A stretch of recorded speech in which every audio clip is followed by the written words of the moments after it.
Good evening, friends. I welcome you to my YouTube channel.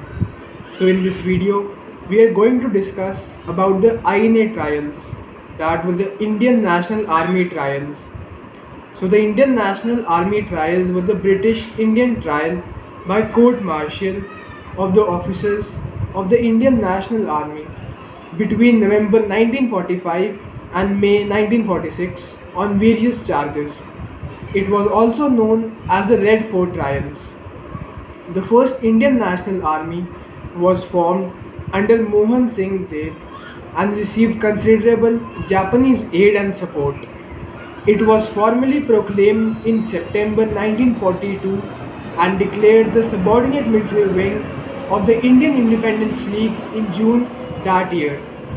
The unit was dissolved in December 1942 after apprehensions of Japanese motives with regards to INA that led to disagreements and distrust between Mohan Singh and INA leadership on one hand and the League's leadership, most notable Rash Bihari Bose.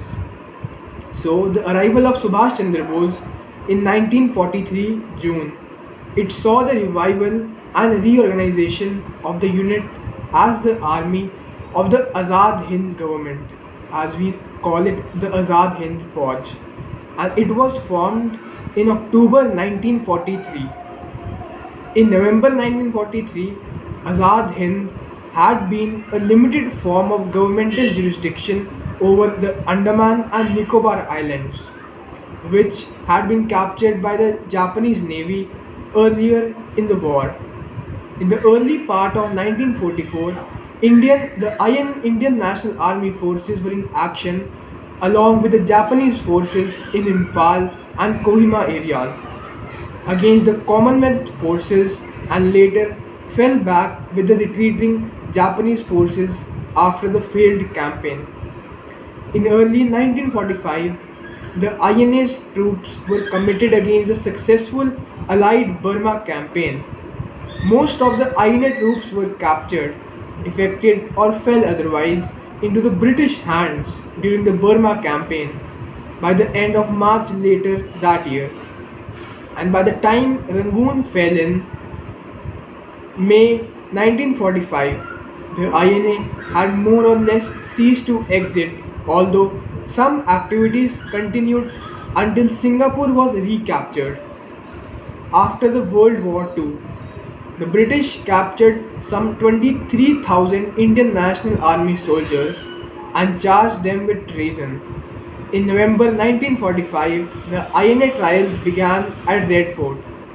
Shahnawaz Khan, Prem Sehgal, and Gurbaksh Singh Dhillon were the first three senior INA officers that became symbols of India fighting for her independence.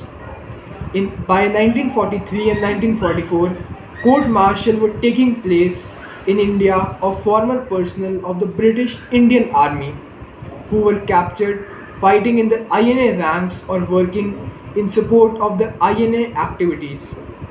These did not receive any publicity or political sympathies and support till much later. The first trial, that of Shahnawaz Khan, Gurbaksh Singh Dhillon, and Prem Sehgal, was held between November and December 1945 against the backdrop of general elections in India, with the Attorney General of India, Naurishivan P. Engineer, as the Chief Prosecutor, and 24 counsellors for the defence, led by Sir Tej Bahadur Sapru and fronted by Lieutenant Colonel Harilal Verma Bar at law. All three of the accused were charged with waging war against the king, contrary to section 121 of the Indian Penal Code. In addition, charges of murder were levelled against Dhillon and abetment to murder against Khan and Sehgal. The defendants came from three different religions, one Hindu, one Sikh, and one Muslim, but all three elected to be defended by the Defence Committee set up by the Indian National Congress.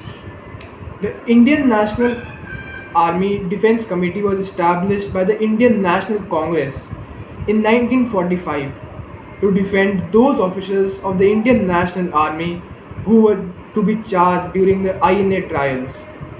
The committee declared the formation of Congress Defense for the INA and included famous lawyers of the time, including Bhalubhai Desai, Asaf Ali, Jawaharlal Nehru, Tej Bahadur Sapru, Kailash Nath Katju, and Lieutenant Colonel Harilal Verma Bar.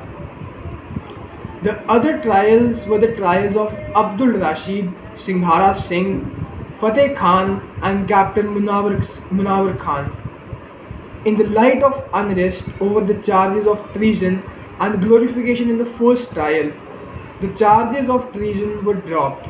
The site of trial was also moved from the Red Fort to an adjoining building. As campaigns of non-violence and non-cooperation carried on, it spread wavering support within the British Army. This movement marked the last major campaign in which the forces of the Congress and the Muslim League aligned together. The Congress tricolour and the green flag of the League were flown together at protests. So, in spite of this aggression and widespread opposition, the court martial was carried out and all the three defendants were sentenced to deportation for life. This sentence was, however, never carried out, as the immense public pressure of the demonstrations forced Claude Auchinleck, Commander in Chief of the Indian Army, to release all the three defendants. A slogan popular during this time was Lal Kila se aayi awaaz, Sehgal Dillon Shah Nawaz. Thank you friends for watching this video.